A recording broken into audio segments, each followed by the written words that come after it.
Hormuz e Brasil.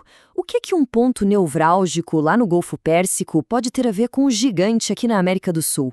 À primeira vista, nada, né? Parecem dois mundos completamente diferentes.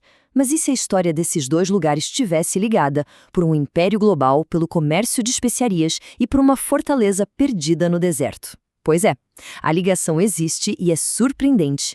Para começar, vamos olhar para o presente. Hoje, a gente ouve falar do Estreito de Hormuz o tempo todo. E não é para menos.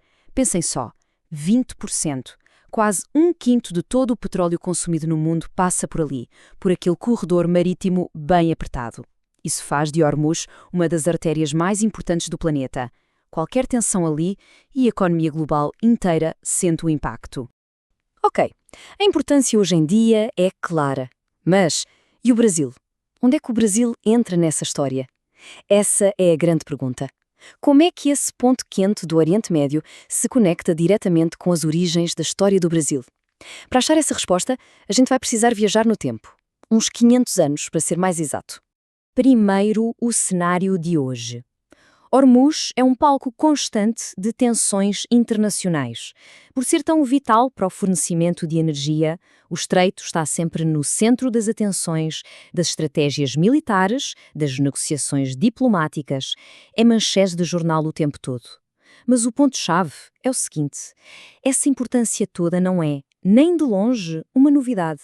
E é aqui que a história dá um nó e fica muito interessante. A mesmíssima potência global que chegou na costa do Brasil em 1500 estava, na mesma época, lutando com unhas e dentes para controlar essa mesma passagem a milhares e milhares de quilômetros de distância. Não foram eventos isolados. Eram, na verdade, duas frentes da mesma ambição gigantesca. É só olhar para essa cronologia. Fica tudo muito claro. 1500, Cabral no Brasil. Pouquíssimo tempo depois, em 1507, os portugueses já estão atacando Hormuz. E em 1515, a conquista é definitiva. Tudo acontecendo na mesma geração, quase ao mesmo tempo. Isso não foi coincidência. Foi a execução de um grande plano português para construir um império global nos mares. Vamos pensar nisso. De um lado, Cabral, olhando para o oeste. Do outro, Afonso de Albuquerque, focado totalmente no leste. Eram como os dois braços do mesmo império.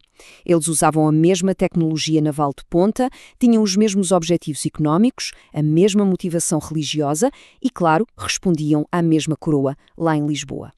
O achamento do Brasil e a conquista de Hormuz eram partes de um único e audacioso projeto. Então, qual era a estratégia de Portugal no Oriente? Afonso de Albuquerque, que foi o grande arquiteto desse império, percebeu uma coisa genial. Para controlar todo o comércio do Oceano Índico, ele não precisava conquistar territórios enormes. Não, ele só precisava controlar os gargalos, os pontos de passagem obrigatórios. Ele identificou 3 pontos-chave, 3 chaves, que abririam as portas do Oriente. A visão estratégica dele era impressionante. Goa, na Índia, seria a capital, o centro de comando. Malaca, lá no sudeste da Ásia, controlaria o acesso direto às cobiçadas especiarias. E Hormuz? Hormuz era a cancela. Era o portão de entrada e saída para todas as riquezas que circulavam entre a Pérsia, a Arábia e a Índia. Quem controlasse essas 3 chaves, controlava o jogo todo. Mas, por que tanto trabalho por Hormuz? A ilha, em si, era um lugar inóspito. Uma rocha, basicamente, sem nenhuma fonte de água doce. E mesmo assim, era considerada um dos lugares mais ricos do mundo?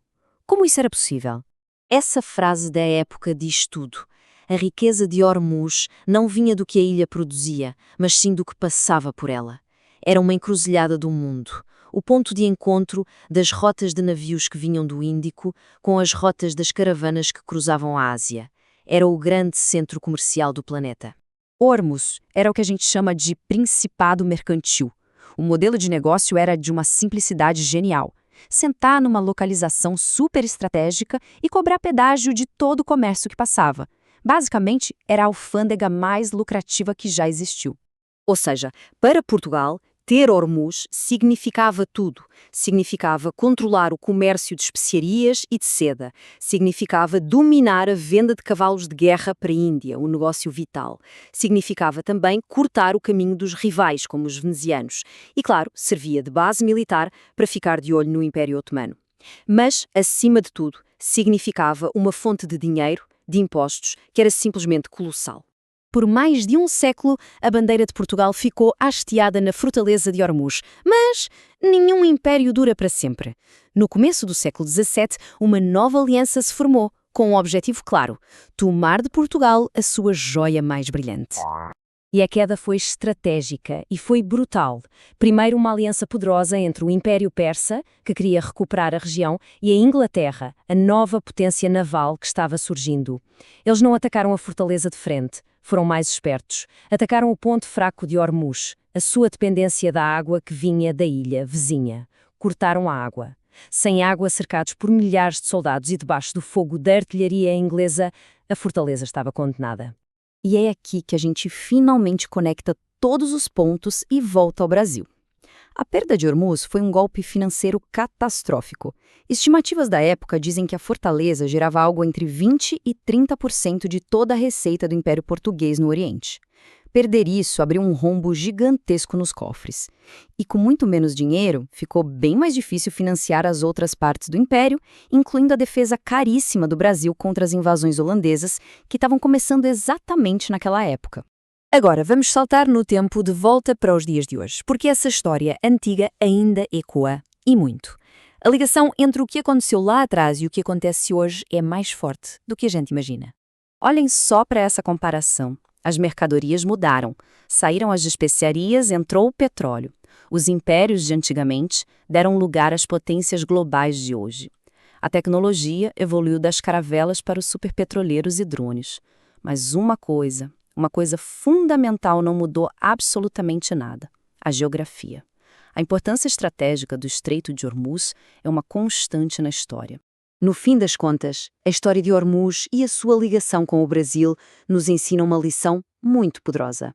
A geografia é como um palco fixo, permanente. A história humana é a peça que acontece nesse palco. Os atores mudam, o roteiro muda, mas o palco continua lá, ligando o nosso passado a um dos pontos mais críticos do nosso mundo hoje.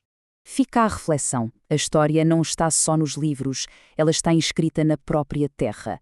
Nos estreitos, nos portos, nas rotas que continuam a definir o nosso mundo. Que outras conexões secretas, como essa de Ormuz e do Brasil, ainda estão lá, no mapa, só esperando para serem descobertas?